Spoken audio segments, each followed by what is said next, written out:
Everybody loaded in here.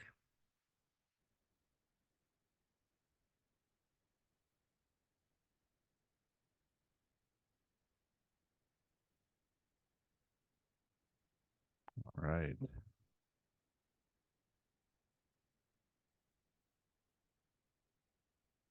Get this going live on Facebook now too.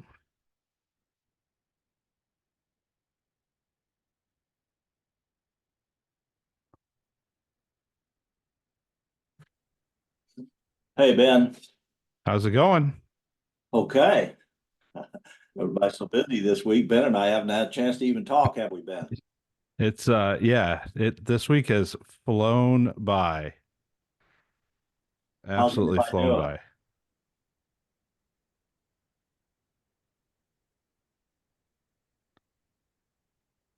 by. Everybody's here. Good, good, good.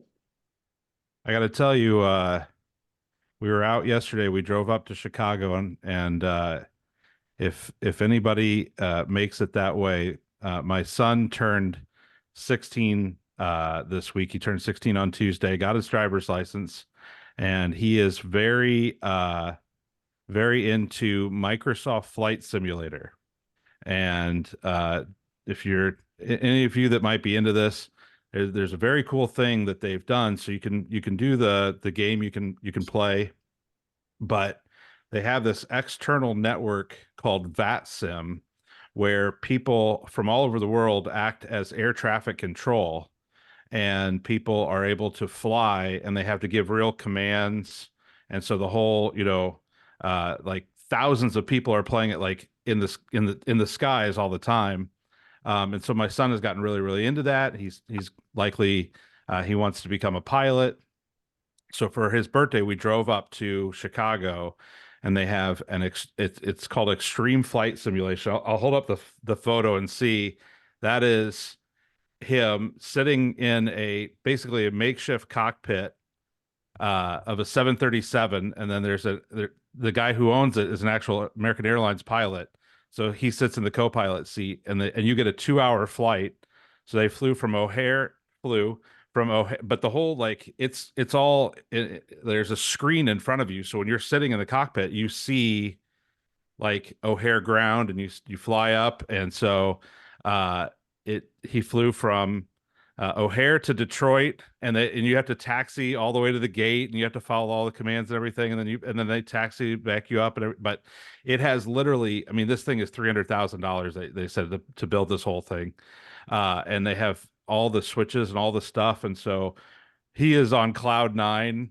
We took a million photos and videos of it, and so yeah, he's trying to figure out. So if any of you guys need an intern to do work for you, he's looking for ways to earn money to get back up there.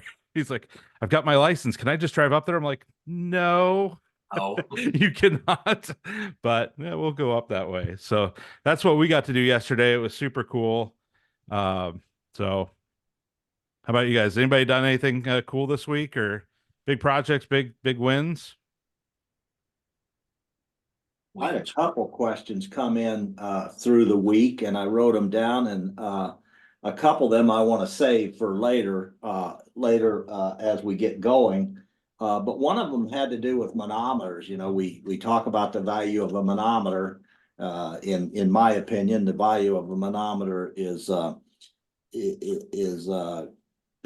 it's quite important in determining how to handle homes. And he said, well, what about a manometer that, how do you determine whether the manometer is accurate or not? How do you determine whether you're starting from point zero, so to speak? I said, well, um, when I had this manometer created, I wanted to make it hard to move up and down. One of the manometers that I used to use was very easy to slide up and down, and I felt like I was getting callbacks occasionally from people that bumped it with whatever, and it simply took the manometer out of place, and they'd call me and say, well, the manometer's not what it used to be. Well, it was simply because it slid down. But I made mine hard to move, but he was absolutely right. I'm going to hold this up here, and I made mine pretty hard to move. So technically, if you before you install any radon system, the best thing you can do after the system is mounted to the pipe is pop one side out. And as I said, it's easier when it's on a pipe, but as I said, I made this one hard to move so it didn't want to slide. But you pop one side and then you move it up till it is at zero. So we're pretty good in our manufacturing at getting it at zero to begin with. But this one, for instance, I just randomly picked and it was slightly below zero. All I did was plop one side out, move it till it was at zero, put it back in, and I'm done. So it's a good practice every time you do a radon system. As I said, in our quality control, we're pretty good at it, but I just randomly pulled one that wasn't quite right. It's certainly possible. So it was just a question that came up, and I said, thanks for asking that question, because it's a very simple thing that I'm going to cover in the next meeting. If I'm going to sit here and preach about the value of a manometer, and we do have a good quality control system, by the way, but if I'm going to preach about the value of a manometer, it needs to be reading correctly. So this is the last thing you would do to ensure that, because we do good quality control as we're manufacturing. So that was my one of my 3 questions of the week. And like I say, the other 2 have to do with something we're going to cover later in the session. And so I'll ask those questions when it's appropriate. Cool. How about everybody else? Everybody got anything happening this week? I just wanted to say, David, you did an excellent job of keeping that from moving, because we have a tough time getting it to zero out just right. Well, and the secret is to pop one side out. It actually moves pretty easy when you do that. But as I said, it used to be so frustrating to get calls from one manometer I used to use that was moved so easily that the least amount of friction would cause it to move. So I spent quite a bit of time with the molding person saying, here's what I want. No, this isn't quite right. Yes, I'll accept this. And we're pretty happy with the results, but you're right. You need to pop one side of it out. So David, when you say pop one side off, you were saying that as you were taking one side of the cork out. You were talking about actually popping it out of the slide. Correct, because you can't get it down to 0 with the corks in, right. You know. So well, right, but I mean, but when you say pop one side out, are you talking about popping it out of the holder? Yeah, because the holder's already screwed to the pipe, so it makes it easy. Simply right. So you pop one tube off of one side of the holder. Yes. That's what, when you say pop one side off, that's what you're meaning, right? Yes. And so all I do, there's 3 little keepers that hold it in. And so all I do is pull one side out. Then it really moves quite simply. But you're right. It takes an elephant to move it when both sides are in. So, so I'm glad you asked that, because sometimes I think it's clear and it's not. So it's just something that we do, and everyone should do as a last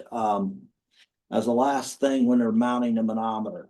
Very, very simple and not time consuming whatsoever to do. So I was glad that question come up, because I wouldn't have thought of covering it. So anybody else got anything? We're extremely busy this week. Is everybody seeming to get the calls? We're if we're busy, it's usually a good indication. I do have a question. If is now a good time to just throw out a random question, Ben? Sure, absolutely. Okay, so we've got a 1952 home that it looks like our best mitigation system is going to have to drill horizontally through the upper course of the cinder block foundation. I don't know if it has any grout filling. I don't even know if in 52 they were putting rebar in. I would assume they were. But is there any problem drilling horizontal through an older brick foundation like that? Well, good question. We all know the what it takes to keep a structure intact. And you know, it's a tough question to answer due to quality of mortar, age of mortar, but we all know what it takes. And I will say this, if I was going to try to sleeve through brick and I was the least bit concerned, I'd oversize the hole just big enough that I could put the next size PVC in it to fill the void and take care of the pressure that you're concerned about. So in other words, if you're going to run a 3-inch pipe, drill a hole suitable for a 4-inch pipe, put a 4-inch, about a 4-inch long piece of pipe in there to serve as a form, so to speak. So in other words, something to hold up the brick that's on top, because you're only concerned for the most part is the brick that's on top, but you know what we always found is the vibration too. That Right. Well, in this case, we want to probably drill through the top course of the wall, and I just didn't know if on that era of home, if I should be trying to find an alternative method to put the system in instead of through that concrete course or concrete block. well, each home being different, each builder being different, you don't have a I've seen it plenty of times where the band joist area or the box sill area, we used to refer to it as, is also filled with brick. The brick also fills that void also, so you don't get that wood to wood or wood to siding possibility because of the brick. As I said, a lot of times, anybody wants to chirp in, be sure and do it. A lot of times, if we were concerned about the brick, instead of core drilling, we would use a hammer drill and a 1/2-inch bit and drill the pattern so that we could just chisel it out and feel better about the control that we had. But I like the idea of sleeving it with the next size pipe in order to both dress it up and protect it. And then we always used a cosmetic flange. I think you have some of them. Right. Right. But So my only I guess what I'm asking the old time pro David is there a risk in older brick or older cement block that it would crumble or disintegrate on me when I'm trying to core drill through it? Good question. It's a good question. Just observe it as much as you can and be as careful as you can, because not only is each builder different and each era different. In my own area, we had 4 or 5 manufacturers of cement block, and everybody knew which one of them was the best, and everybody knew which one was the lowest quality. And that comes into play too. The more porous the cement block, the lower quality it is. So I don't know if in your position, if you sound concerned about it, Ron. Yes. So if you are concerned about it, I'd do a little bit of experimenting with possibly a smaller hole than what you need, and get the feel for the product you're working with. Because you know, I've always said that the disadvantage to being a radon person is we have to be able to adapt to all building techniques and all builders, especially under the floor. That's a little bit off subject, but I'm always telling people we can't control what a builder did, and just because it's logical or just because it's code means nothing.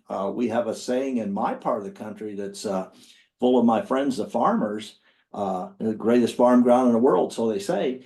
But we have a saying that every farmer, as soon as he gets the corn out, he becomes a carpenter. And there's a little bit of that going on because there's no codes being followed. When we go do a home in the country, sometimes it doesn't matter what era it was built in because there were no codes being followed. But every day and every job you do is a guess in terms of what you're dealing with, and that's an example. There are different eras of homes, different. I've seen. I have friends that were masons, and also quality of mortar. It's not just a block; it's a mortar. It's more, in my opinion, it's more cracking the mortar joint loose. And that's why typically, if we're concerned about it at all, we do what we call the peck method, but we take a 1/2 inch concrete bit and we drill a pattern because it's not as much force sometimes. But as I said, anybody that's got experience doing this, feel free to Yeah, I would love it if somebody would who's got a lot of experience give me a little peace of mind here. Hey, I see Jim's got his hand up there. Jim, you yeah, got something hi. to join? Yeah. Hi, David. How are Hi. you? Hi, Jim. I've been in the business since 1987. I'll bet we've done 10,000 houses like what you're describing, Ron. It's in Dayton, Ohio, block houses, slab on grade. And we like actually drilling through the stem wall. And the important thing to remember is concrete block has cores in it. And when we drill through the block, we want to drill through a core and not through the web. Yeah. And of course, you want to drill down at least 4 inches from the top of the block, because there's at least a 4-inch slab on the inside of that block. And you want to be below that 4-inch slab and you want to get into the gravel. Excellent. And really, we've had no problems at all.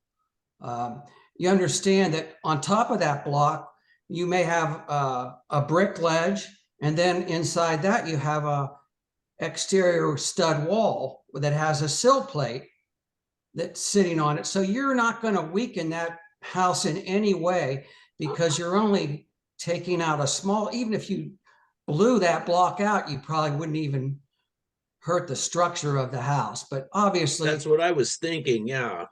yeah. Well, and Ron, when you started this discussion, you were using the word brick. And so Sorry. I was visually thinking you were drilling through brick. And so all of my comments were in relation to an older house with brick. And so I think we've identified it was block. Apologies for the miscommunication. Yeah. I like what Jim had to say. Yeah. Thank you so much, Jim. That gives me a whole lot more confidence. We're relatively new on the scene of radon mitigation, so we got a whole learning curve ahead of us here, but that sounds good. And I did feel like, yeah, if we damage the structure of one block, it's not gonna be the end of the world there. But there's a lot of advantages to going through the block wall on the outside of a house. One of the big things is you're not making a mess inside the house, but you do have to pay attention to where you're putting it for the cosmetic effect of it. You want to put it around back or behind some trees on the side or something like that. Right. Very good. The other Thanks so thing, much, Jim. Ron, I don't know if this particular house you're talking about has ductwork in the gravel underneath the slab, or if it's overhead. It doesn't appear to be in the slab, but actually they don't know. They haven't lived there that long. They just know it was built in 52. We've done some World War II houses in the vicinity that have had the ductwork underneath the slab. So I know what you're talking about. That is that older cardboard style ductwork is what we've run into there. But this, I don't believe has it. It doesn't seem to have had, well, I guess we don't know. It currently has radiant heat, and they've got some older registers that look like a boiler's been in place all the time. And I don't know how far back the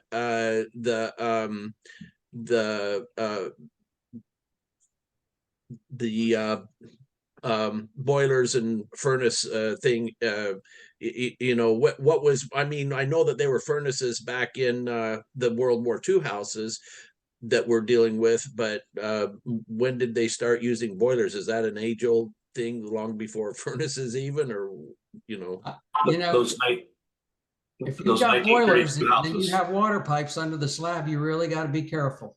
Yeah. And the easy way to tell if there's ductwork under the slab is is there registers coming out of the slab, but yeah, there's no registers. Good. Those World War II homes you're talking about, at least the ones that were called national homes, they actually had round asbestos ductwork under the floor. And as long as you stayed away from it, that was the greatest, because it did not decay like the metal ductwork did, and therefore it was a non-issue for the radon guy. But everybody in this meeting knows that it's definitely a scary thing to do, slab homes that have in floor or under the floor ductwork, because some of those builders just put metal ductwork under there, and then when it deteriorated, there's no radon fan you're going to put under there that's going to override the furnace blower motor. So every time the furnace blower motor kicks on, we all have a fear of under the floor heat, because I don't if I'm going to do a home, I'm going to either put a camera down that some of that ductwork, so I can at least see if it looks like it's deteriorated or not, or do some kind of testing with a blower, because if you have a slab home that has deteriorated ductwork, as I said, you got a real challenge ahead of you. So I would caution anybody that does a slab home to do some kind of test work with smoke and the blower, or at least shine a light down in that ductwork to get an idea of what style ductwork was used. I will also say that many times they used horrible ductwork, but they always used nice gravel. And so you got the worst of one world and the best of another. But it's always a challenge when you go to bid a slab home. I suggest spending a few more minutes. And Jim, you're looking like you've got a lot of experience with those too. They're just I've never had a problem with one, but I worry about it. I'd like to make a comment about that, because when we would do slab on grade houses, we would never guarantee the job because we couldn't guarantee the integrity of the ductwork. Yeah. There's a company called AeroSeal. Yeah. And they have a process whereby they pressurize the duct system, and they inject an aerosol into the duct system under pressure, and it finds and seals all the leaks of the ducts. So that we found that if you can seal up all the leaks in the ducts, then you can pretty much guarantee you can get the radon levels down, because you're not fighting the HVAC equipment. Yes. Now, if we had one recently where where that system was orphaned, the ducting, of course, is left behind, but they went to a furnace and they retrofitted to a furnace with ventilation coming through the ceiling. And so we felt pretty okay tapping into that duct work, and I have a feeling it was the asbestos style you're talking about, David, because I was amazed at how our camera showed that it was really intact, and we used that as our communication channels for the radon. Well, and I've seen situations that I've been in where it was retrofitted, and the supply system was put into the attic, and the supply registers that were in the floor got filled in with concrete or whatever. But if the ductwork was leaky, it made a tremendous suction pit, because the leaky ductwork became your friend at that point. Right, But, right. But there's it's just another one of those things about being in our industry. I laugh about how people walk up and see a radon system and say, that looks pretty dang easy, but go ahead and get a license and join the crowd then, because there's always a challenge. And we can talk, when Ben and I first started doing these live cast, I said, well, gosh, after 3 or 4 weeks, we're going to run out of anything to talk about. And I'm not sure that's the case anymore, because here we are. This is very important. I'm glad people bring things up, because it wasn't on the itinerary today, but it doesn't have to be. That's the point. It's supposed to be casual as it can be, because the intent is for us to get together, because as we discussed 2 weeks ago, we're going to kind of continue on the what to do about problem home things, but none of us can survive with problem homes. Money losing proposition. And so the more we can get together and Ron, you're new enough that you may not understand what problem homes can do to you, but I can also say that I've got customers in areas where like, what do you mean a bigger fan? What do you mean additional suction points? You must not know what you're doing. This is crazy. And then I've got people all over the United States, and that's my advantage to anyone else. But I got people in areas that I just tell them, you don't know how good you got it. And then I've got people in areas that doesn't matter what kind of communication testing they do and other types of diagnostics, they still have problem after problem.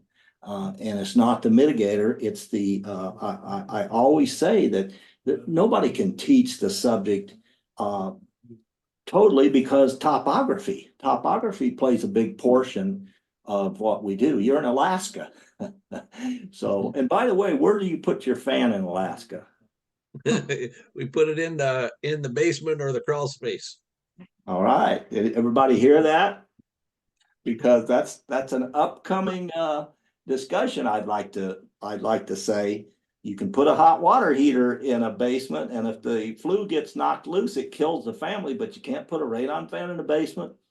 We need to talk about that, but that'll be for another time. To add to Ron's thing, we do occasionally put them on the outside as well, not very often, but we also don't exhaust them above the roof. We exhaust them out about that 4 to 6 inches outside the foundation and put a cap on.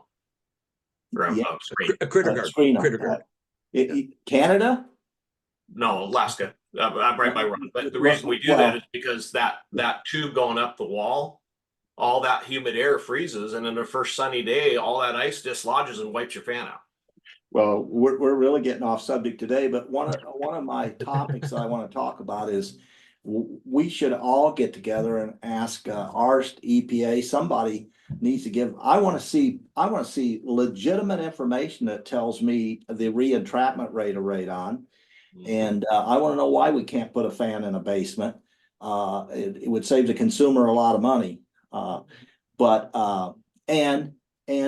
make fans last longer. But I want answers to this. I think that all of us need to get together and say, my understanding is, and this is just hearsay, is that people in Canada say, no, they've done enough studies that they're not concerned about re-entrapment at all. Right. And so, I mean, I wouldn't put it right underneath a window, nor would I put it right next to my daughter's picnic table that she serves lemonade on. But I still think that the fans need to be in the basements. There's just nobody can give me a logical reason why we're not allowed to. I know why they were not allowed in the old days. That's another discussion for another day. But I still want to challenge where's the actual legitimate study on re-entrapment? Show me. I'll accept it if it's legitimate. We just follow boiler exhaust codes with the radon exhaust. That way nobody could say we put it too close to a window or door or intakers. Sure. And probably the most knowledgeable person I've ever met in the radon industry was a part of the radon program, but he was a health physicist with nuclear submarine background. But he told me once that the entrapment was figured or was written on the chance of sewer smell. In other words, if your sewer pipe goes out your roof and you open a window and you can smell it, and it's 8 feet away, but you can't smell it at 12 feet away, that's sort of how the analogy became law. Well, give me something better. But sewer gas is very heavy. Yeah, well, and I'm like, what do they say in Missouri? Show me. So this is a subject for another day. I think I'm hopeful Ben's got an itinerary today. I sure did a poor job this week. I've been so busy, but we've got Kai here today. Is going to do the demonstration on the radon sniffer. So yes. We've got a full house today. We got a bunch of people here. I think this is one of our biggest ones. So Kai, I know that it's all because of you. They saw you were coming. They want to hear about the radon sniffer. So including me. If you've got questions throughout, you can jump in. If it's easier, the chat's open both on Facebook and here. If you're not muted, make sure you do mute here. But let's go ahead and turn it over to Kai. He is going to show us his radon sniffer that David's been talking about for weeks and Yes. not telling you about. And just quickly, when I touched 2 weeks ago on the 3 things that I think will reduce callbacks, the sniffer was one of those 3. Sniffer is a very big important part of it. So I wouldn't have missed this one for nothing myself. I can't wait for Kai to explain that sniffer to us. I've got a lot of customers that own it. Some of them are sitting here, right, Jim? But I can't wait to hear from him myself. All right, Kai, take it over. All right. Yeah, my name's Kai. I run Environmental Instruments Canada. We make the radon sniffer and a bunch of other radiation/radon equipment. I am not a mitigator, so if I'm talking nonsense as far as mitigations go, please interrupt me. I won't be monitoring the chat, so you'll have to unmute yourself and interrupt me. But yeah, I'll see if I can change the camera here.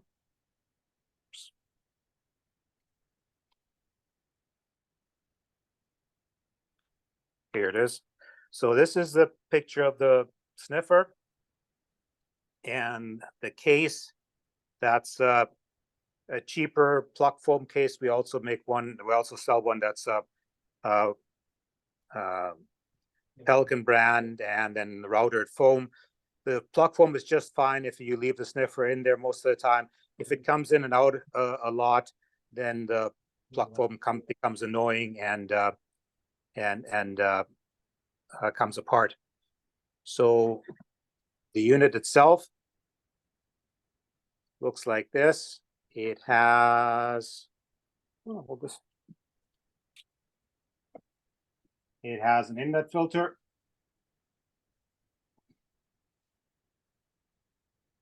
And we'd also have an extension on it that'll get you into holes behind light switches or whatever. So what happens is you're sampling the air. The inlet filter strips out any dust and also radon decay product. So all you're seeing in here is actually the radon gas. And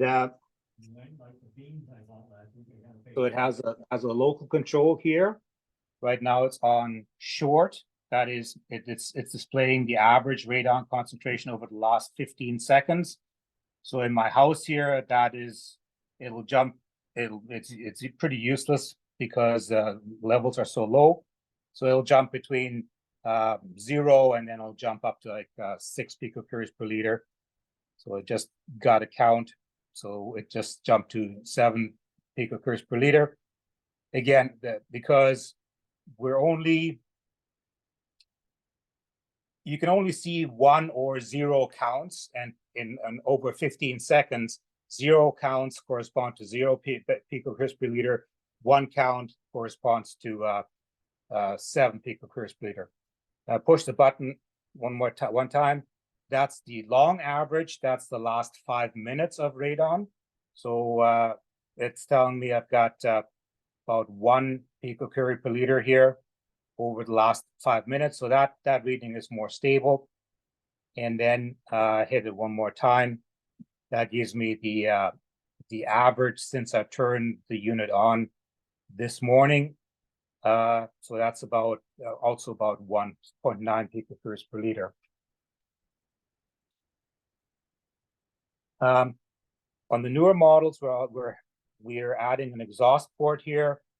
That is for radon in water. We're just working on the protocols for doing that, to do radon in water.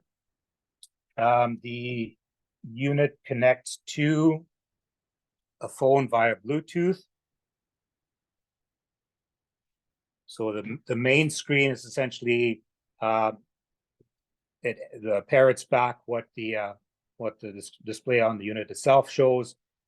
So we got 15 second, that's a short average. Again, that's showing 0 right now. 5 minute average, and the average since we started. And we can also graph it out over time. So this morning I turned it on, and we can change the integration time continuously. So now I've got it on the 15-second averaging, and you see what I discussed before. It's either showing 0 or showing about 7 picocuries per liter. That corresponds to 1 count in the last 15 seconds, and or about 15, that corresponds to 2 counts last 15 seconds. And you see that there's a couple of times where we had more than 2 counts in the last 15 seconds. So the 15-second readings is not very useful for measuring my kitchen here. That's at 1 picocurie per liter. I actually turned off my radon mitigation system this morning, hoping we'd get a little bit more. But yeah, that's all my house came up to. So we change the integration time. That smooths things out a little bit more. So let me just max it out about half an hour. So yeah, we're sitting about averages of about 0.9 picocuries per liter for the whole day. This morning it was probably more around 0.6, and now it went to 0.9. So my radon did creep up a little bit throughout the day, but not really that much. So I think maybe we'll go downstairs and we'll see if we can find some radon.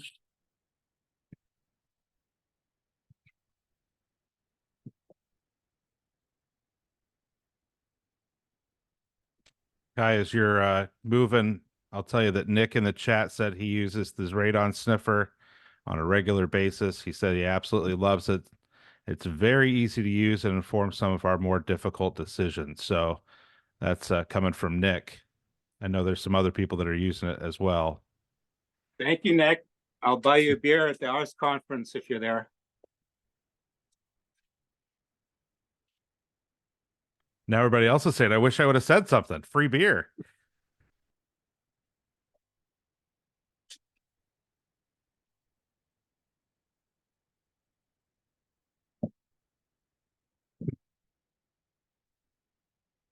Okay, so here is a hole in my slab. And so we'll put both the graph back to 15 seconds, and we'll put this back to short, because when you're measuring through the slab, if there's any radon, you will see that quite fast. So let's just do that. It'll take about 15 seconds or so for the radon to get into the cell. You can already see the green LED beep blinking around, which means it's getting counts. And what people do is they leave it in for about 90 seconds or so, just until that reading stabilizes.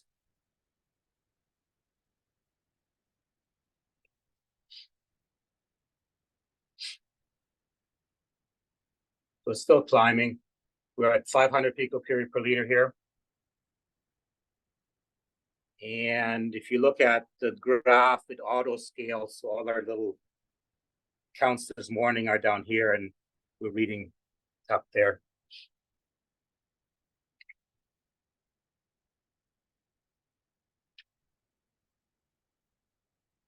So it looks like we're trying to level out at around 500 picocuries per liter. When we did the mitigation here, it actually came up to about 900 or so. The way I like doing these is I just loosely put the probe in there. So I'm not sucking on the slab. I'm just catching the radon that the hole is volunteering. So if I was interested in what's actually underneath the slab, maybe I would put it on a vapor pin and then suck on the air. But I'm more interested in what's coming out and what my source term is, which is the concentration times the flow. So yeah, if you want to get a little bit more of an idea of whether or not this thing is the hole is making air, you check with a manometer, mic manometer. So if I put it right on there, seal up the hole. The resting pressure of the house is around 4 Pascal right now. And so now I have a 4 millimeter tube and a 6.5 millimeter hole, and I'm still reading 0.3 Pascal.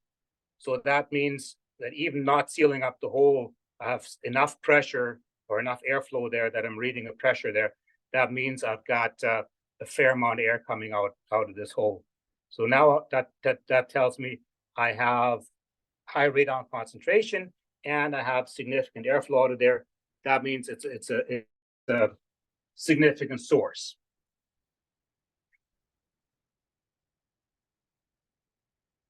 Okay, so now let's go to another hole. I'm gonna grab this for me.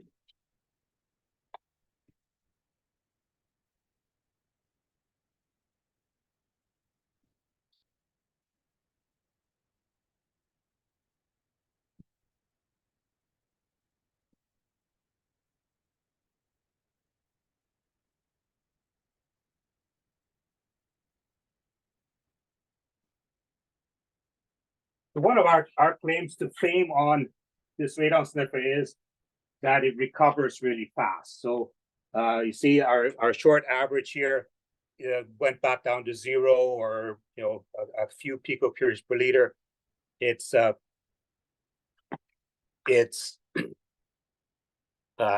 So we're ready to do another hole. We don't have to wait a while for the radon progeny that's plated out inside here to decay.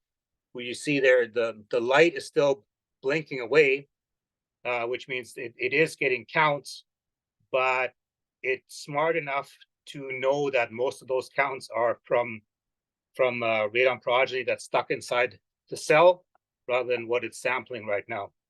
So that's so we're ready to sample another hole here. And this hole, yeah, let's give it 15 seconds or so for the air to get into the cell and to exchange with the cell.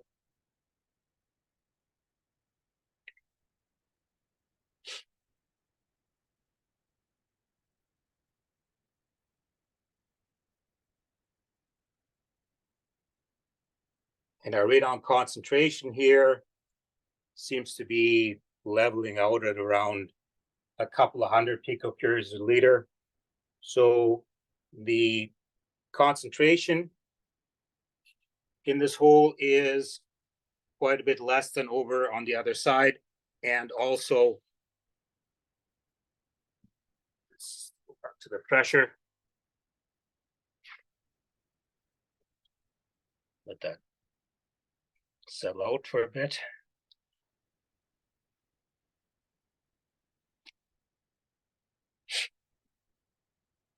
So even me holding, like perfectly sealing up this hole is 0.1, 0.2 Pascals. And if I put it more loosely in there, it's bouncing around 0. So that tells me there isn't a whole lot of air coming out of here.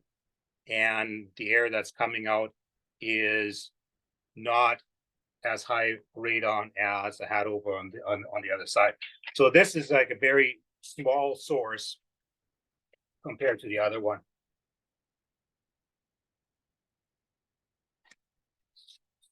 So maybe we'll go and talk about how we would use that for information.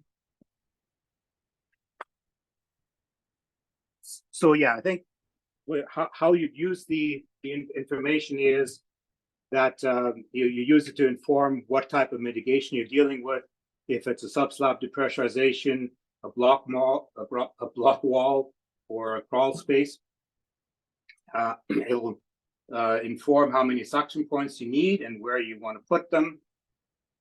For this particular mitigation, the primary suction point was going to be a no-brainer. I've got the furnace here and the water heater here, and I've got this here is the only clean gravel that I've got. That's where the sewage line is buried. Everything else is clay / sandy clay and very, very tight. So, you know, because of how I have the sewage line buried here, I have a nice suction pit happening. So yeah, the primary suction was always going to be there.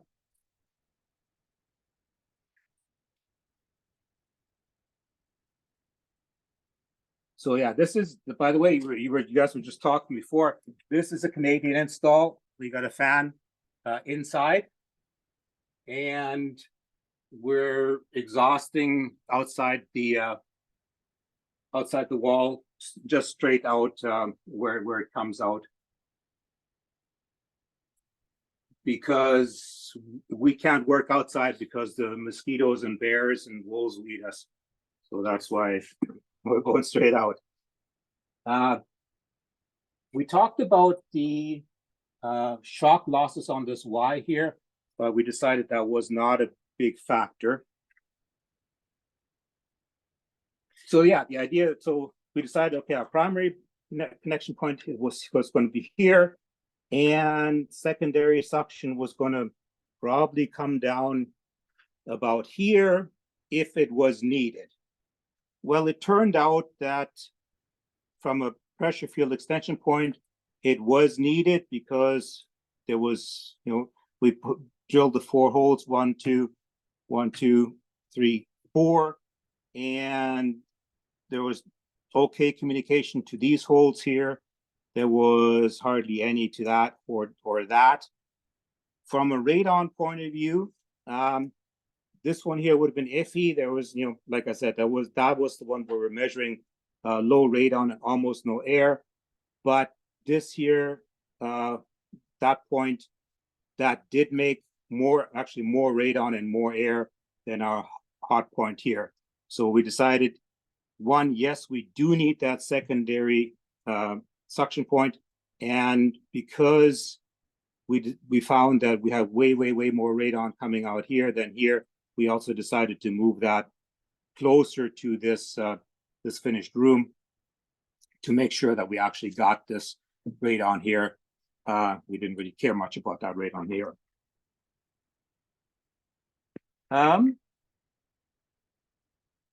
What else was going to say about this? I think that's about it. Let me see my other notes.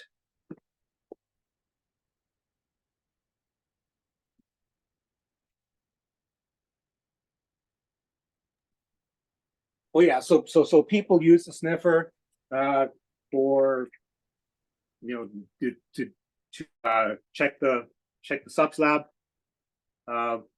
and they like to put the exhaust close to where the biggest sources are. Same thing with block walls. They check the block walls. Some people will try and kind of walk around and sniff natural cracks along the basement or along floors. That tends to be a little bit of a hit and miss. Now, I've had some customers who've done that, but they've done it after they depressurized the house to minus 30 Pascal with a blower door. And yeah, they found, sources just coming out of the, corner of the wall by the baseboard that were about 1,000 picocurries per liter. So it can be done, but under natural pressure, the air kind of moves around so much in your basement that it's more difficult to catch the radon sources unless you're containing them somehow, like a hole drilled into the floor, or if you enhance it by depressurization. And I change my camera around. And yeah, so any questions or comments? Have you ever used it to try and check a wellhead? So I would have not used it. Let me think if people have. I know people are using it, like some people have used it in fish hatcheries and stuff like that. I don't see a reason why you couldn't. If you want to check well water and things like that, you could also just have it running in your bathroom and turn on the shower, see if it comes up. But yeah, I think for sure you could use it in a wellhead. Yeah, if you just stuck it in where the wires come out and just loop that hose in there and let it sit, you think that would be pretty accurate as far as what's exhausting out of the well. Yes, I would agree, and I think it wouldn't be a problem in terms of minimum detectable amount. You should be getting lots of radon if it is an issue.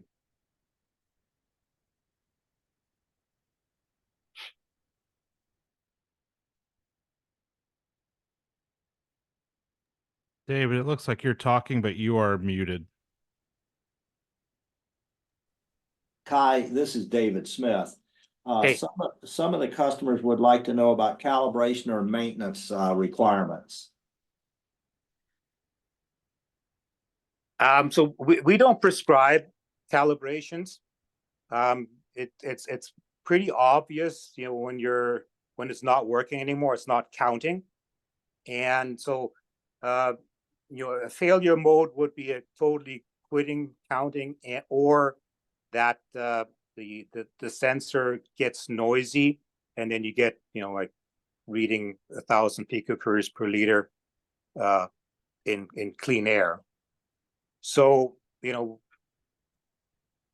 we don't like it for it's just for diagnostics. So you're not going to do this for real estate transactions, anything legal, and people will have have an idea. They're able to tell whether or not it's still working or not. So we don't prescribe calibrations, frequencies, and in terms of maintenance, what tends to happen is when the probe is pushed through the slab, you can suck up some sand and whatever into the filter. So people just pull off the end cap and pull up part of the filter material and replace it with some cotton balls. Excellent. I would also like to make a point that I've always had a little bit of a problem with just the PFE that some people are very excited about as far as diagnostics. But what I like about Kai's piece of equipment, it's a lot of the things, but what he just showed us was PFE along with the radon count. That's just the greatest machine that's ever happened, because if I have a pressure field extension problem, to me, it's irrelevant if there's no radon involved. And with his demonstration, he was able to design a system based on the combination of high radon and PFE. Is that correct, Kai? Yeah, I mean, this is Canada, and in Canada, we tend to mitigate pressure rather than radon, and most of the time it'll work. So So, you know, the mitigator was going to put the second suction point, no matter if there was radon or not.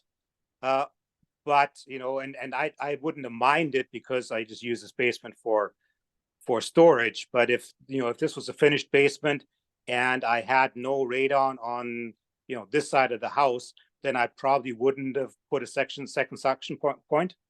And that was one of the first things that one of our customers said to me on the first show that we went to was, hey, before I got your sniffer, when I didn't get communication between two holes, I would have to jumper them. And now if the second hole doesn't have any radon, I don't bother. I just put it where the radon is. Yes, absolutely. That's to me, that's very important. But one thing, Kai, also that you may not have thought of, me talking to customers all over the nation that have these and suggesting them to everyone,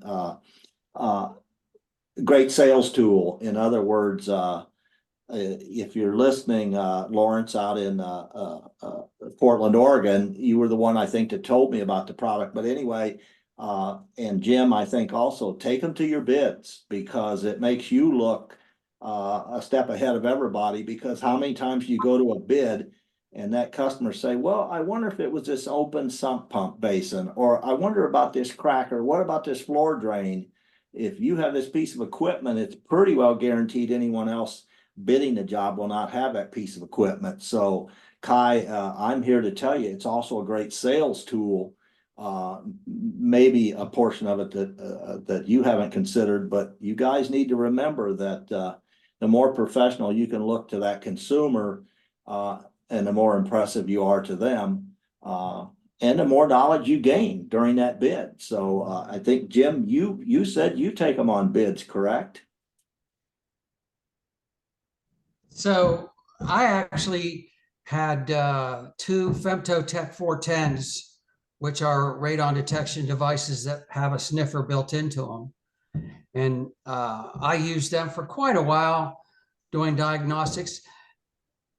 You know, the sales pitch aspect of it, David, is probably becoming more important because we're getting more customers who are doing it without a real estate transaction, and they care.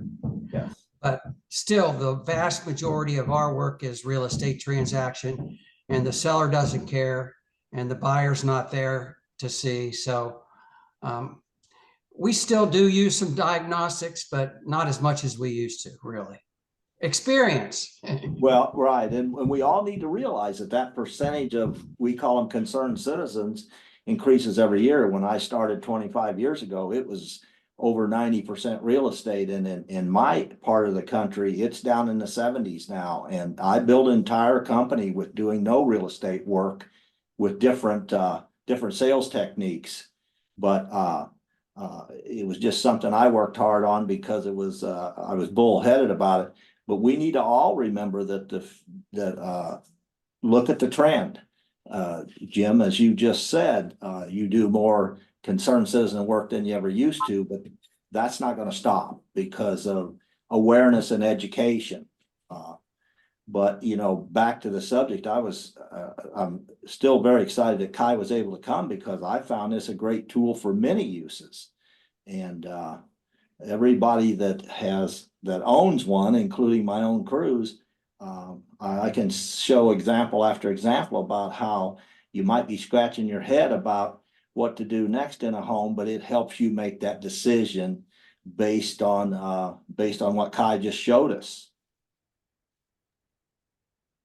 If I could just jump in here, Kai, I'm really glad that you did join the show today. We bought a sniffer, and I don't know why we haven't been using it more. I think so.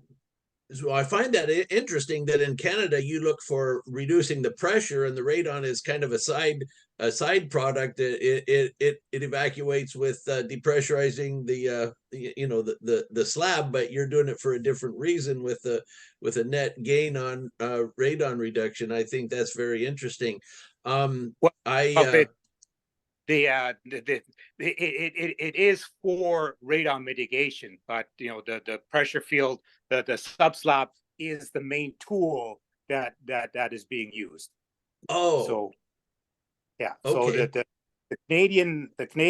Canadians, I think, have a fairly prescriptive guidance on how to mitigate a place, and you calculate the fan sizes and all from your pressure field extension stuff. But yeah, so that's why I kind of jokingly said in Canada we mitigate pressure, not radon, and the radon, the radon just Okay. along with. But I mean, you can put all the subslab depressurization in the world, and if your source is a block wall, it's not going to help, right? So Yeah. I think even in Canada, they're even with the more prescriptive way of doing it, I think there is still a reason for checking where your source is from.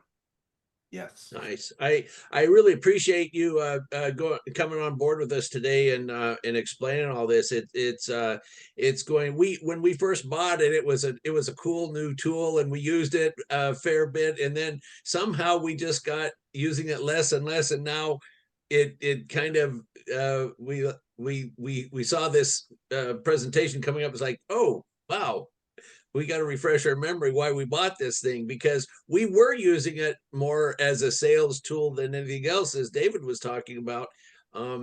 But I'm excited to use it, especially with your idea of testing the air around a water source like a shower or something. When we have customers that really feel like they have radon in their water, that would be a great way to chase that. So thank you for this information. Yeah, yeah. If I could jump in there, I just because I'm the one that actually does the mitigation. He's the sales guy. So but when he got the tool, I was like, this seems like something that geologists would use, like not mitigators, So it was never really appealing to me, but I do appreciate your guidance on that, because now knowing ways that we can use it to test around, and in my father's own home, in this very room, we have a radon issue that we couldn't tackle, and so it'd be nice to poke some holes and test to see if there's any ways that we can further mitigate it, make more suction points or something like that. So I really appreciate what you had to say there. And thanks. Yeah, I think like if you have a sniffer and you find you're not using it a whole lot, I would still say, like, use it every once in a while, even in easy houses, so you know what levels you're expecting to see under slabs and things like that. So when you do hit something that's more challenging, then you kind of have a benchmark to compare things to. Makes sense. Yeah, that's great. Great idea. Yeah. I feel Well, like we need to talk about Nick's comment here in the chat.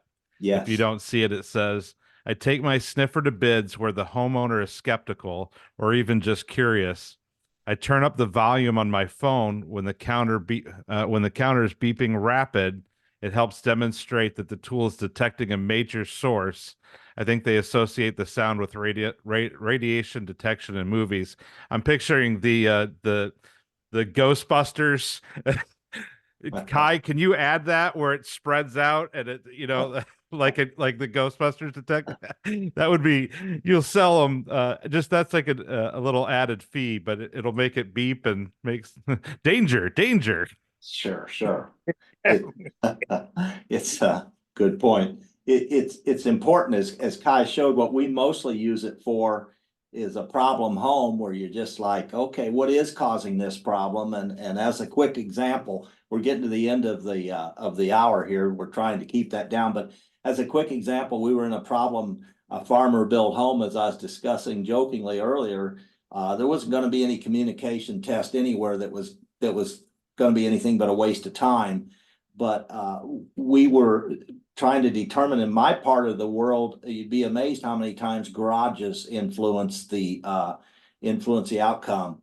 And my foreman just insisted he had a nice hidden place to put the third hole in the floor.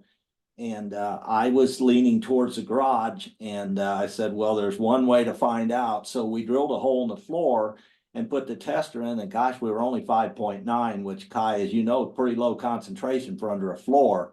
But when we drilled horizontally to test under the garage floor, it was 128. So, I mean, the answer was there. We didn't waste those people's basement by putting an unnecessary third hole in their floor. We had to be a little bit invasive to go over to that garage, but as soon as we picked up that garage, the numbers became very low. So in other words, it's so handy in problem areas like Central Illinois and Atlanta, Georgia, and the Carolinas, where I service all the time. It's really handy in problem areas to help you identify the spot that's given you the nightmares. And so I'm just a big believer in it. We've had it for a few years now, and Kai and I talk occasionally, not very often, but I certainly do recommend this product for people as a diagnostic tool, for sure. Any more questions? Anybody want to jump in? We've got you've got your expert in the field here on this. Yeah. Or anyone else that's using it that is using it in a different way. We'd love to hear that as well.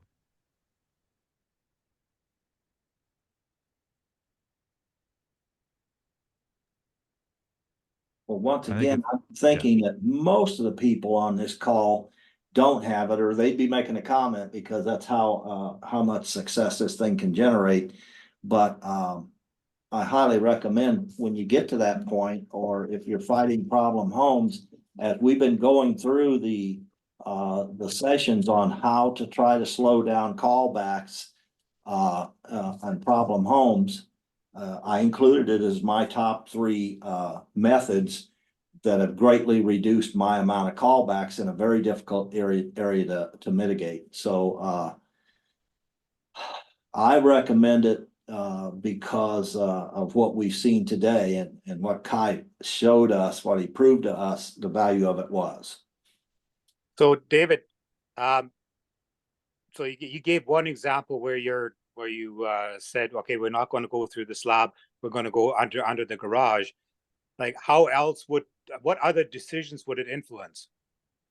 Well, see, that's the problem. That's a good question, because without the sniffer, it was still a guessing game. I'm in a house that has wet clay under the floor. So how are you going to use pressure field extension testing to help you determine suction points? And so that's where this thing has come in so handy. In my part of the country, Kai, I'm in the richest farm ground in the world, and as soon as you get below that nice black dirt, you got nothing but wet clay. And so any homes built before 1980 had no gravel, no sand, no nothing except wet clay. So we know we can't rely on PFE. And that's where this tool's come in so handy, because before that, we have Illinois' oldest license to do radon mitigation. So we've been doing it for years. So we had to rely on just knowledge. And this takes away a lot of it. I think that was a decent example, because it's a guessing game with us until this became available. And we do sample the air sometimes, but I liked, in your demonstration, I liked the fact that you tested one hole that had considerably higher concentration and pressure than another hole, and that helped you determine where your main suction point should be. And I just think that, as I said earlier in this conversation, for those people that want to teach the basics of radon mitigation, we need to remember everybody's topography is different. So everybody faces different challenges. But this is, as I said, there's only 3 tools I've used to greatly reduce my callbacks. And I don't care how good you look on paper, you get a couple callbacks on a house, and all of a sudden that consumer's confidence in you is shot. But you have tools like this to help you. It also helps their confidence in you. If you're in there with this sniffer and you're diligently trying to identify ways to fix their home, their confidence in you is boosted. It's just it just has so many advantages that I wouldn't be without it. So I have a question. So for using it, like taking it to sales calls, sometimes we have, you know, a couple in a day or two or three. And from what I remember, it's been a while since I've used the sniffer. You have to allow it to clear out before using it again. Like it has to be like I can't remember if it's like a couple of days or you know so many No. hours. No, like so it runs an algorithm. So like your radon decay products will build up inside the sniffer, but as long as you keep the unit running, you're good. Okay, like so for example, I could go from that hole where I had 500 over to the other one, and you know, and you know, go into clean air. Yeah, the numbers are bouncing around a little bit more than they were in clean air, or before before the exposure, but it recovered almost immediately. So what we say is that, you know, if you're going to be using it several times a day, turn it on in the morning and don't ever turn it off until evening. And then in the evening, let it flush out in clean air for about 10 minutes or so, so that you don't have a slug of radon sitting inside of it. Radon has a 4-day half-life.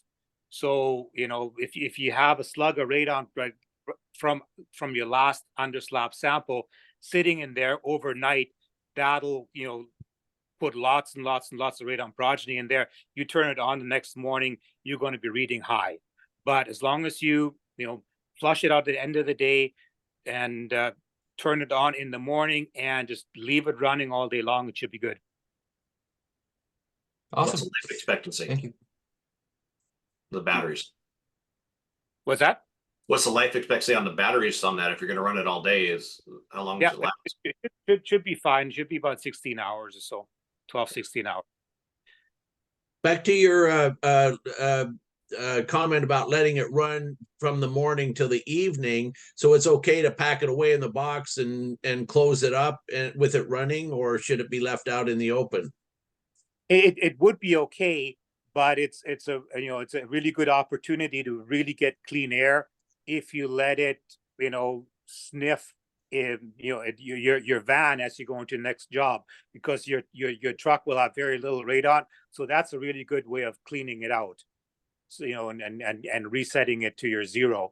So I would leave the lid open, maybe have the, you know, halfway close the lid, let it sit down on top of the filter and go to the next job. Okay. Clean air. He hasn't seen Ron's truck, has he? Well, I gotta tell you, Kai, I can't tell you how much I was looking forward to this presentation and how much I learned. So I appreciate you coming on board and giving this talk, because I'm a big fan of anything that helps mitigators, because it's not an easy job. And I'm a full believer this is one of the premier products. I can't say it enough to help mitigators out. So thank you again for taking the time to come and educate us. I got a lot of education, and I think everybody else did too. Well, I think I jump got in? have time? Do we Yeah, have time go. for one more question? Yeah, go ahead. So you said using it on block walls. Are you able to use it on block walls? Wait, are you saying without- block or brick? Brick or No, block? block. We got to make 100% sure. Cinder block. Cinder block walls. So cinder block walls, which we find common in our daylight basements here, as I'm sure in most parts of the country. But we're not going to be drilling holes in there. So do you just run the sniffer along the mortar joints, or is that what you're doing, or how do you use it in relation to cinder block walls? people actually drill holes in there. So, okay. you know, like they don't sample every single block, but I mean, they are connected. So I think like I have a video on the website. I think the guy just, you know, drilled one in every in the 4 walls. like one in each side of the house, and other people have chirped in and say that they drill every 6 to 9 feet to locate where it is. But like I said, I'm not a mitigator, so I can only go by what people are telling me how they're using it. Okay, But great. 1400 picocuries per liter on out of the wall, Sure. and it was very localized. So that was in one corner of the house, so that affected two of his test holes, and then the other two had nothing there, and he was able to pick that up with one suction point. Excellent. And it Thank doesn't you. take a very big hole, correct, Kai? A fairly small hole. Oh, like in this place, it's a 1/4-inch hole. That particular mitigator, I think he drills a little bit bigger, and he drills it to the size that the actual hole filter fits in. That was before, I don't know if he didn't have an extension, like we only shipped the extension hose more recently, but yeah, he puts bigger holes, but I think you should be able to get away with a 1/4-inch. Excellent. Well, everybody, I don't know if next week's gonna be as exciting, but we'll try, and maybe we'll get Kai to come back one of these days. But thank you again, Kai. Did I hear somebody have another question? Ben, I was Yeah. wondering if you could put a link up to this product and where we can get it and Absolutely. everything. So, Yep, Good I will. idea. I'll Thank link it you. here in a second, and I will also put on the Facebook group. Hey, the chat disappears, so I wanted to make sure Nick offering some good advice as well. He said we most commonly check older sump basins, floor drains that potentially drain with clay tile to the yard, old pipes that run out to separate well houses, etc. When we're unsure whether or not plumbing like that has direct contact with the substrate under the floor, that's when they use the sniffer. So Yeah. again, I'm hoping you guys are picking up on some good tips in here for on how you can use it. Yeah. Good point. Good point. Kai, tell me real quick, it's just radonsniffer.com will get you there, right? Yeah. Okay. Yes. So as long as you most everyone spells radon correctly. If you don't, check your business cards. But it's radonsniffer.com. That'll take you to the spot to pick it up. Get two, he's got them on sale at full price. Buy two.